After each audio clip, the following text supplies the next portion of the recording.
मैं भारत को भारतीयता की मान्यता के आधार पर फिर से खड़ा करना चाहता हूं, उस काम में लगा हूं।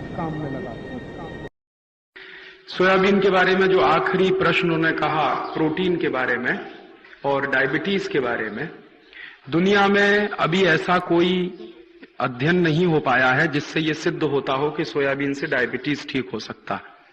सोयाबीन से डायबिटीज ठीक होने की बात कुछ वैज्ञानिक कहते हैं, लेकिन अभी कुछ सिद्ध नहीं हुआ है और इसलिए दवा के स्वरूप में और मेडिसिन के रूप में अभी तक दुनिया में कहीं कोई उपलब्ध नहीं है। ये कल्पना जरूर ऐसी है कि सोयाबीन में जो कंपोजिशन है शक्कर का, जो शुगर का कंपोजिशन है, जो फ्रक्टोज है, उसमें ग्लूकोज है, फिर प्रोटीन है, फिर कुछ और भी चीजें, फैट भी है उसमें, थोड़ा सा कार्बोहाइड्रेट भी थोड़ा सा है। तो ऐसा माना जाता है कि उसका जो कंपोजिशन है, उस कंपोजिशन से शायद डायबिटीज की बीमारी को कंट्रोल करने में मदद मिलती हो, लेकिन अभी ऐसी कोई सिद्धि प्राप्त नहीं हुई है, ना भारत के वैज्ञानिकों को, ना दूसरे देशों के वैज्ञानिकों को। ये चर्चा चल रही है, पुस्तकों में चर्चा है, पत्रिकाओं में चर्चा है, अखबारों में चर्चा है, लेकिन सिद्ध नहीं हो पाया है। और प्रोटीन के बारे में तो सिद्ध हो चुका है। सोयाबीन द्वारा जो प्रोटीन मिलता है, वो किसी जानवर को मिले या किसी व्यक्ति को मिले, वो प्रोटीन बहुत ही जटिल होता है।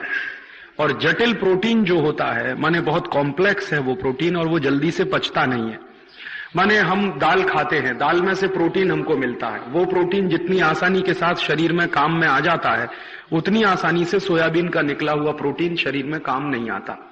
बल्कि सोयाबीन का निकला हुआ प्रोटीन एक तरह से शरीर में स्टोरेज के रूप में इकट्ठा हो जाता है। जैसे हम कोई चीज स्टोर भंडार करके रख लें, वैसे एक भंडार जैसा बन जाता है, उसका उपयोग नहीं हो पाता शरीर की ऊर्जा के लिए। इसलिए वैज्ञानिकों का ऐसा मानना है कि सोयाबीन का जो प्रोटीन है बहुत संश्लेषित है, बहुत जटिल है, बहुत मुश्किल है। इसलिए दुनिया भर में सोयाबीन खाने की बात कहीं नहीं कही जाती। अमेरिका में लोग कभी भी सोयाबीन नहीं खाते, यूरोप में कभी भी लोग सोयाबीन नहीं खाते। मैंने आपको कल उदाहरण दिया था कि यूरोप में सोयाबीन खाया जाता है, सिर्फ जानवरों को खिलाया जाता है, और खासकर जानवरों में भी गाय को कभी नहीं खिलाया जाता, क्योंकि गाय को तकलीफ होती है सोयाबीन खा के। यूरोप में सोयाबीन सिर्फ खिलाया जाता है डूकरों को, सुअरों को। और वहां भी क्या होता है, मैंने आपको बताया कि चूंकि जटिल है इसलिए आसानी से पचता नहीं, तो डूकर सोयाबीन की खली खाता है तो स्टोरेज के रूप में इकट्ठा हो जाता है, और डूकर थोड़ा जाड़ा हो जाता, मोटा हो जाता। और वो इसलिए डूकर को खिलाते हैं क्योंकि डूकर का मांस उन्हें खाना। तो सोयाबीन खाया हुआ डूकर थोड़ा जाड़ा हो जाता है, मोटा ज्यादा हो जाता है, इसलिए मांस ज्यादा मिलता है, इसलिए डूकरों को सोयाबीन खिलाने की परंपरा है। और वो भी सब देशों में नहीं है, सिर्फ हॉलैंड में है। मैं हॉलैंड जा चुका हूं और मैंने वहां पर देखा है कि उससे जो है दूसरे तरह की प्रॉब्लम भी हो रही है। जैसे वहां पर एक बड़ी प्रॉब्लम अभी शुरू हो गई है कि डूकर का मांस जो खाया किसी ने, और वो सोयाबीन खाया हुआ डूकर है, तो उन लोगों को पेट की बीमारियां बहुत होती है। जो सोयाबीन खाता है डूकर, डूकर का मांस जो लोग खाते हैं, तो लोगों को पेट की बीमारियां बहुत होती हैं जो डूकर का मांस खाते हैं सोयाबीन वाला। इसलिए पूरे हॉलैंड में सोयाबीन का बहिष्कार कर दिया है। वहां कोई किसान सोयाबीन नहीं करता, यूरोप में भी कोई किसान सोयाबीन नहीं करता। भारत में हॉलैंड की एक कंपनी आई थी, उस कंपनी का नाम है सीजवॉन वीवी। तो सीजवॉन वीवी कंपनी आई थी सोयाबीन का बीज लेकर सबसे पहले, और मध्य प्रदेश में उस समय जब सरकार चलती थी, आज से ये करीब 15-20 साल पहले की बात है, तो मध्य प्रदेश सरकार को वो बीज मुफ्त में दिया गया था और कहा गया था कि आप अपने किसानों को अगर ये बीज बांटें तो हम आपके पैदा किए हुए सोयाबीन को पूरा खरीद लेंगे और आपको विदेशी मुद्रा मिलेगी। तो इस लालच में मध्य प्रदेश सरकार ने सोयाबीन का बीज बांटना शुरू किया ब्लॉक डेवलपमेंट ऑफिसर्स के माध्यम से। पहले मध्य प्रदेश में फैला सोयाबीन, अभी फैलते फैलते महाराष्ट्र में आ गया, थोड़ा गुजरात में भी चला गया, उत्तर प्रदेश में भी चला गया है। लेकिन अब करते करते खेती इस नतीजे पर पहुंचे हैं कि कुछ उसमें से फल नहीं निकलता।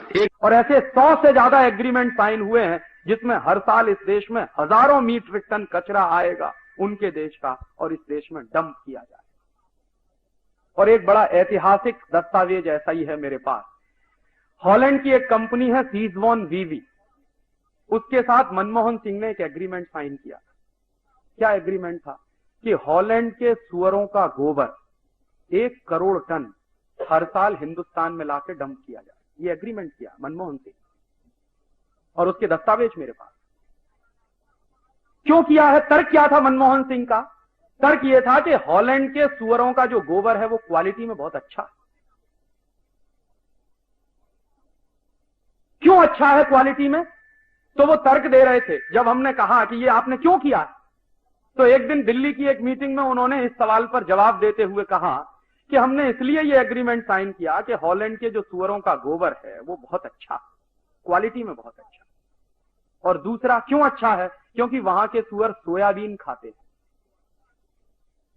तो मैंने सवाल पूछा उनसे उस मीटिंग में कि ये सोयाबीन जाता कहां से? कि हमारे देश से जाता है।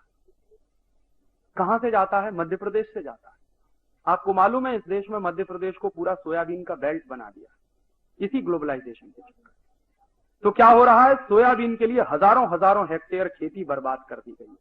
सारे दुनिया के एग्रीकल्चरल साइंटिस्ट कहते हैं कि 10 साल सोयाबीन की खेती के बाद 11वें साल आप उस खेत में कुछ नहीं कर सकते, वो बंजर हो जाता है। इसलिए यूरोप के देश सोयाबीन पैदा नहीं करते।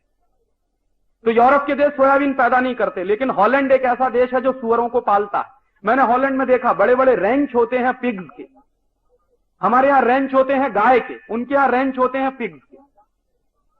क्यों बनाते हैं रेंच? क्योंकि सुअर का मांस खाना और सुअर के मांस को स्वादिष्ट बनाने के लिए उसको सोयाबीन खिलाना। लेकिन हॉलैंड की सरकार वो सोयाबीन अपने खेतों में पैदा नहीं होने देती। उसके लिए भारत सरकार से उन्होंने समझौता करके हमारे यहां सोयाबीन पैदा करवाना शुरू किया। तो यहां से सोयाबीन की खली जाती है, उनके सुअर खाते हैं और उसके बाद जो टट्टी करते हैं वो हमारे देश में आएगी। ये एग्रीमेंट किया। और ये एग्रीमेंट एक ऐसे व्यक्ति का है जिसको हिंदुस्तान में बेस्ट फाइनेंस मिनिस्टर का अवार्ड मिला। पता नहीं उनके दिमाग में भी वही गोबर भरा हुआ है।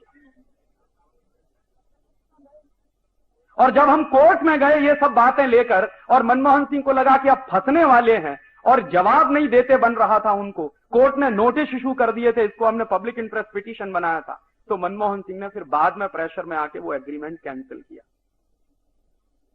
ऐसे एग्रीमेंट साइन होते हैं इस देश में, लिबरलाइजेशन और ग्लोबलाइजेशन। कोई एक मॉनिटरिंग कमेटी नहीं है इस देश में जो ये छांटती हो कि क्या एग्रीमेंट साइन हुआ है और उसके क्या परिणाम होने जा रहे हैं इस देश में।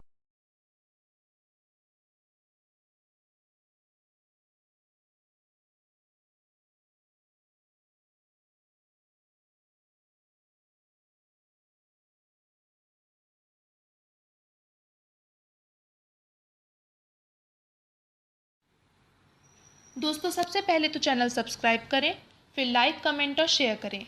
और हाँ, हमारा एंड्रॉयड ऐप डाउनलोड करना ना भूलें।